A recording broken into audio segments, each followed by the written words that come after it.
महाराज जी, ये प्रश्न काफी सारे ऐसे माता पिताओं का है, इन्हीं का नहीं है। कि जैसे बेटे का शादी किया, अभी बहू आई, और फिर बहू बेटे के पक्ष में हो गई या बेटा बहू के पक्ष में हो गया, और माता पिता से एक रूखापन। फिर कह रहे हैं कि ऐसी स्थिति में जिसको पाला पोसा बड़ा किया, और जब उसकी तरफ से कटुता होती है तो महाराज जी जब बड़ा हृदय वृद्धि। आपकी समस्या नहीं है, बहुत माता पिताओं की समस्या है।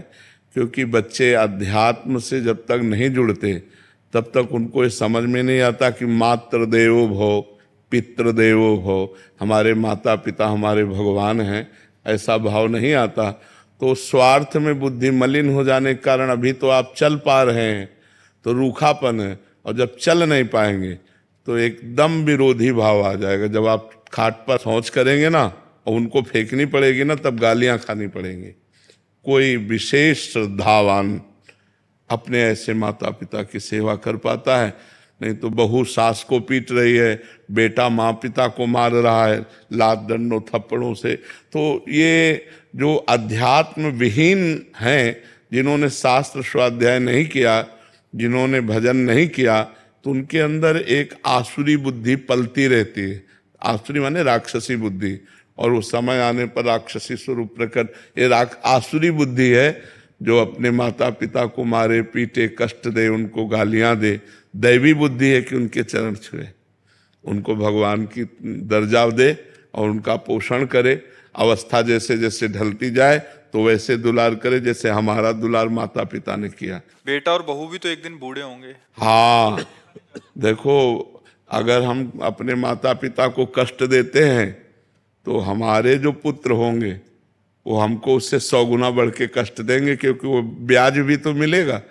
तो इसलिए नए बच्चों को ये ध्यान रखना चाहिए कि वो भी किसी दिन माता पिता बनेंगे, और वो किसी दिन वो भी बूढ़े होंगे। तो अपने माता पिता के साथ असभ्य व्यवहार नहीं करना चाहिए, आसुरी व्यवहार नहीं करना चाहिए। यार, जिस कोख से पैदा हुए उसको तुम लात मार रहे हो, उसकी आरती उतारनी चाहिए।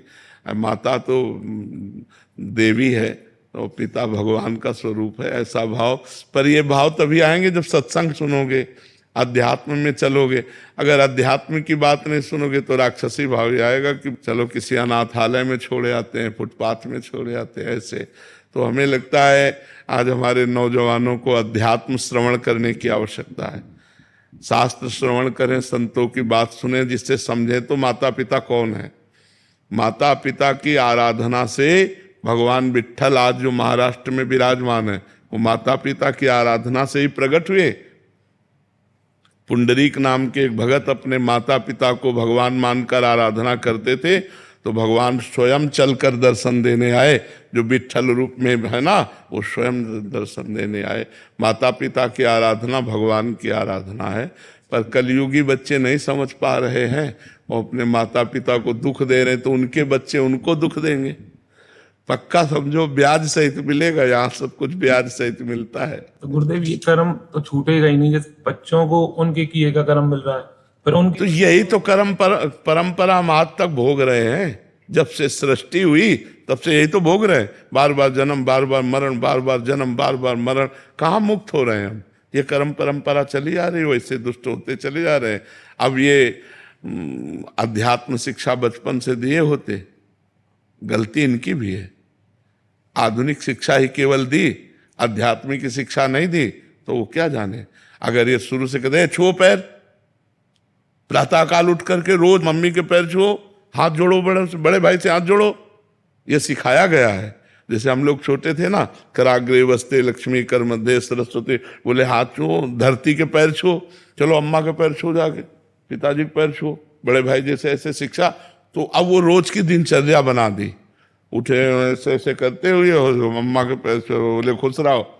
अब जिनके रोज पैर छू रहे हैं तो हमारी सद्भावना बन रही ना, उनका आशीर्वाद बन रहा है। अब कौन बच्चा रोज माता पिता के पैर छूता है? कोई बिरला ही, नहीं बिरला ही होगा हमें लगता है जो रोज सुबह उठकर अपने माता पिता के पैर छुए। वो सत्संगी होगा, बिना सत्संगी के तो माता पिता के पैर। माता पिता को माता पिता मान ले, भगवान न माने, कम से कम माता पिता मान ले, इतनी बड़ी बात है। वैसे तो भगवान का दर्जा दिया गया है माता पिता को। वेद कहता है मातृ देवो भव पितृ देवो भव, इसलिए पर जी पूर्व के कर्मों को तो हम देख नहीं पाते कि क्या आने वाला है, बट कभी कभी परिवार में जैसे माता पिता हैं वो अपने बुजुर्गों के पाँव छू रहे हैं तो ये प्रभाव बच्चे पे पड़ रहा है। पड़ोस के चाचा लगते तो चाचा दंडोत, क्या जाता है, सब में भगवान विराजमान है, सब में भगवान विराजमान है। अगर हम अपने भगवान को चाचा ताऊ कह के दंडोत करते तो वही तो विराजमान है। तो इसलिए हमें लगता है कि नम्रता विनय ये हमारे समाज में कम होती जा रही है, नहीं होती जा रही है। जो पढ़े लिखे बच्चे हैं उनको विनयी होना चाहिए। विद्या विनयम ददाति, विद्या विनय सभ्यता सिखाती, और आज का पढ़े लिखा बच्चा असभ्य होता जा रहा है। माता पिता का तुम अपना देखो हम देख लेंगे।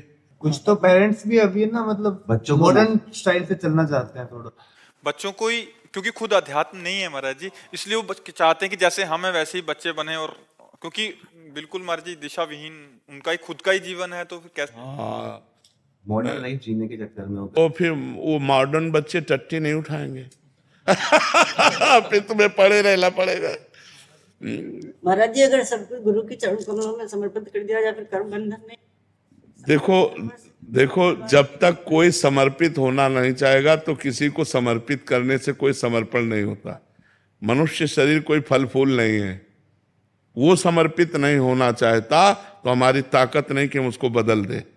आप बदलना चाहो तो हमारी बात मान करके आप अपने को बदल सकते हो। बच्चों को विवेकवान बनाने के लिए उनको सत्संग सुनाओ, उनको आप आचरण सिखाओ, और वो धीरे धीरे चाहें कि हम संत वाणी सुन करके सुधरे तो वो समझ जाएंगे।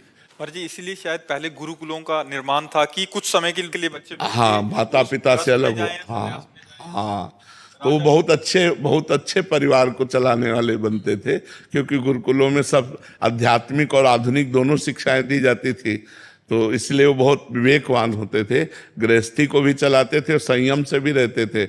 अब आज की पढ़ाई में आधुनिकता तो है लेकिन आध्यात्मिकता नहीं है, तो आध्यात्मिक पढ़ाई ना होने के कारण विनय की बहुत कमी होती जा रही है।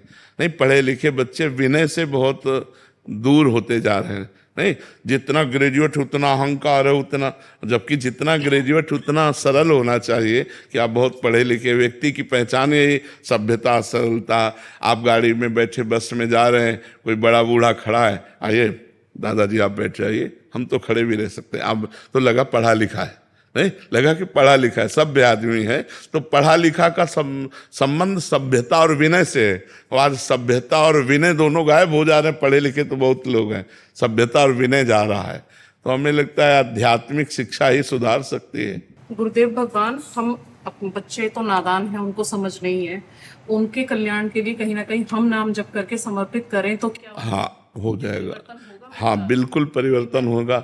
और उनको बैठाल करके राधा राधा बुलवाओ 10 मिनट राधा राधा बुलवाओ और नाम जप करके उनको दो तो निश्चित परिवर्तन होगा, निश्चित होगा। महाराज जी बट उनको भी ऐसा लगता है कि हमारे जान पे आ रहा है ये सब कुछ करना, कि मतलब बता भी रहे हैं कि हम कि ये इतना करो तब आप करो, आपको नाम जप करना पड़ेगा, बट वो फिर भी नहीं करना चाह रहे। 1-2 दिन करेंगे, फिर हफ्ते बाद फिर फुसला दे, फिर फुसलावे।